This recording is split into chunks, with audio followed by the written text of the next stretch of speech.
Bismillahirrahmanirrahim. Assalamualaikum warahmatullahi wabarakatuh. Alhamdulillahirrabbilalamin. Wabihi nasta'inu ala umuri waddin. Wassalatu wassalamu ala asyrafil anbiya'i wal mursalin wa ala alihi wa sahbihi ajmain, amma ba'du. Alhamdulillah, di kesempatan pagi ini kita bisa ketemu dalam video pembelajaran.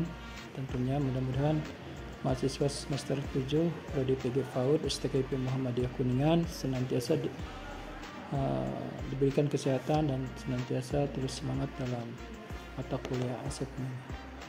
Kali ini Bapak akan menjelaskan tentang tahapan pelaksanaan asesmen.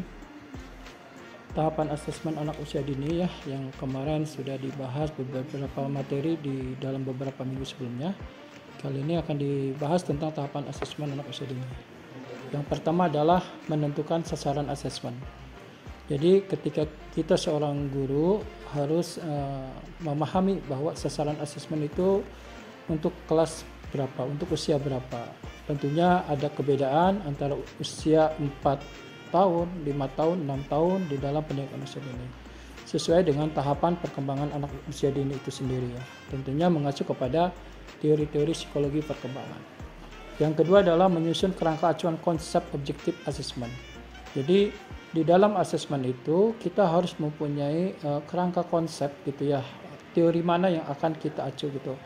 Apakah teorinya Howard Gardner, teorinya Elizabeth Harlock, teorinya Daniel Favalia, yang tentunya walaupun sama-sama menjelaskan tentang tahapan perkembangan, tetapi ada kebedaan-kebedaan, atau teorinya milestone yang sering banyak digunakan dalam tahapan perkembangan psikomotorik seperti itu.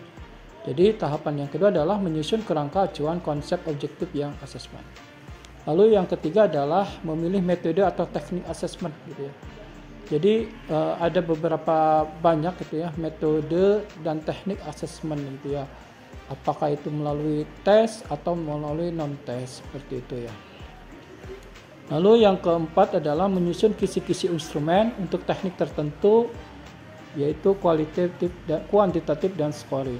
Sebagaimana kita ketahui ya, jelas Bapak telah menjelaskan di ruang kelas bahwa yang namanya kisi-kisi instrumen itu ada tahapan-tahapan sebelumnya yang harus dilalui, yaitu yang pertama adalah memahami sebuah teori siapa yang mau dipakai, lalu dari teori diturunkan menjadi konsep, lalu dari konsep menjadi sebuah konstruk, dari konstruk menjadi sebuah kisi-kisi instrumen,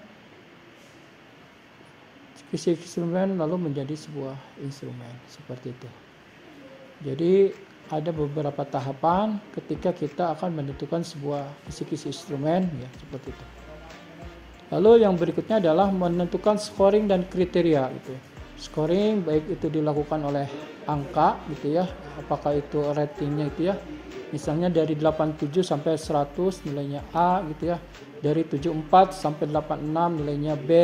Di bawah 74 nilainya C, itu misalnya scoring apa. Atau melalui acuan daripada mulai berkembang dengan baik gitu ya, atau belum berkembang ya, MB, MBSH seperti itu yang biasa lumrah atau terbiasa dilakukan di dalam instrumen asesmen pembelajaran anak usia dia.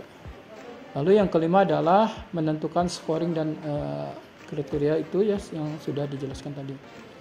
Lalu berikutnya ada dua prosedur pengumpulan data asesmen. Yang pertama adalah melalui tes, yang kedua adalah non-tes. Apa saja yang melalui tes dan non-tes?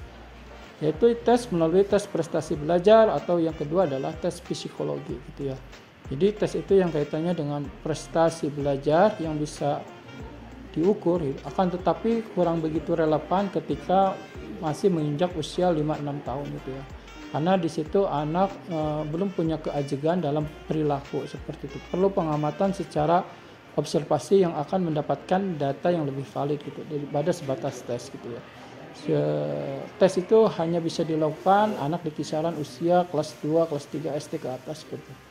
Lalu tes psikologi juga, ini kalau tes psikologi biasa dilakukan dengan tentunya serangkaian instrumen yang sudah diakui validitas daripada instrumen tersebut. Lalu berikutnya adalah non-tes. Nah ini non-tes ini adalah asesmen yang banyak sekali dilakukan oleh guru-guru di sekolah ya. Yang pertama adalah melalui observasi atau pengamatan gitu ya. Bagaimana guru mengamati tindakan, perilaku, sikap, keseharian anak yang itu bisa menjadi poin tentang menunjukkan perubahan daripada anak baik dalam segi pertumbuhan maupun perkembangan. Jadi observasi ini banyak dilakukan dalam penilaian asesmen pembelajaran anak usia dini. Lalu yang kedua adalah kuesioner gitu ya. Jadi guru menyusun sebuah kuesioner yang nanti akan diisi, bisa dibantu oleh guru kelas itunya sendiri ataupun oleh orang tua di rumah seperti itu. Lalu yang kedua adalah wawancara gitu ya. Wawancara terhadap pihak-pihak yang terkait gitu ya, baik itu guru kelas, kepala sekolah ataupun orang tua mengenai pertumbuhan atau perkembangan anak itu sendiri. Lalu yang berikutnya adalah rating scale dan studi kasus gitu ya. Nah, belajar dari studi kasus seperti itu. Demikian untuk pertemuan kali ini ya, menjelaskan bagaimana tahapan-tahapan pelaksanaan asesmen anak usia dini ya, dalam pembelajarannya. Yang tadi sudah dijelaskan, yang pertama adalah menentukan sasaran asesmennya, menyusun kerangka acuan konsep objektif asesmen, memilih metode atau teknik asesmen, lalu yang keempat menyusun kisi-kisi instrumen untuk teknik tertentu, yaitu di dalam sifatnya kuantitatif dan scoring, dan yang kelima atau yang terakhir menentukan scoring dan kriteria.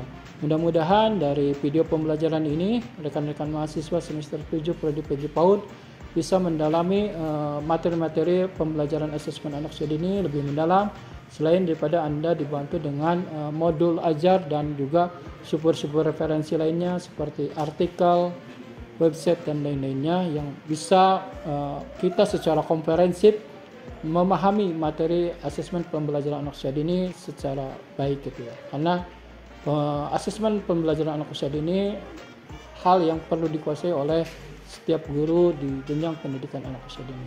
Demikian yang bisa Bapak sampaikan. Mohon maaf atas segala kekurangan. Nasrun minallah wa fathun qarib wa basyiril mu'minin. Assalamualaikum warahmatullahi wabarakatuh.